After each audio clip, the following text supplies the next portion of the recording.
অচেনা ট্রেনের পরিচিত মুখ। রাতের ট্রেনটা ধীরে ধীরে ছেড়ে যাচ্ছিল স্টেশনের দিকে।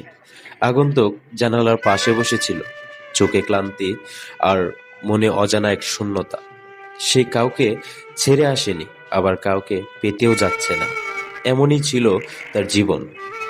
ঠিক তখনই বিপরীত সিটে এসে বসল সামায়রা। সামায়রার হাতে ছিল একটি ছোট্ট ডায়েরি। ট্রেনের আলো ছায়ায় তার মুখটা বারবার বদলে যাচ্ছিল। আগন্তুক অনিচ্ছা সত্ত্বেও তাকিয়ে ফেলল। চোখোচোখি হতেই সামায়রা হালকা হেসে বলল, রাতের ট্রেনে মানুষ কি বেশি কথা বলে না, তাই না? আগন্তুক প্রথমবারের মতো অচেনা কারো সঙ্গে স্বস্তি পেল। ট্রেন চলতে থাকলো, কথাও বাড়তে থাকলো। জানা গেল সামায়রা লিখতে ভালোবাসে, কিন্তু কাউকে পড়তে দেয় না। আগন্তুক ছবি তুলে, কিন্তু কাউকে দেখায় না। দুজনই নিজের ভিতরের মানুষটাকে লুকিয়ে রাখে। হঠাৎ ট্রেনের আলোয় নিভে গেল। অন্ধকারে শুধু জানালার বাইরে ছুটে চলা শহর। সেই অন্ধকারেই সামায়রা ফিসফিস করে বলল, কখনো কি মনে হয় ভুল জায়গায় এসে পড়েছি আমরা? আগন্তুক উত্তর দিল, হয়তো ঠিক মানুষটার কাছে পৌঁছানোর আগেই।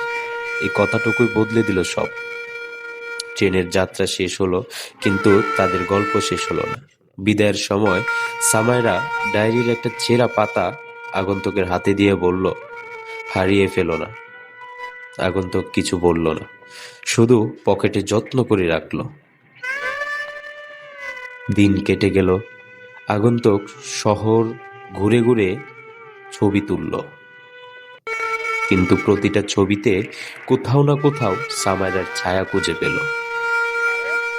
একদিন সেই ডায়েরির পাতাটা খুলে দেখল, সেখানে লেখা ছিল, যদি কখনো আমাকে খুঁজতে চাও, নিজের হৃদয়ের কাছে এসো।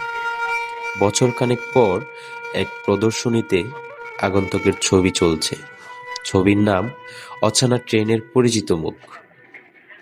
ভিড়ের মাঝখানে দাঁড়িয়েছিল সামায়রা, চোখে জল, ঠোঁটে হাসি।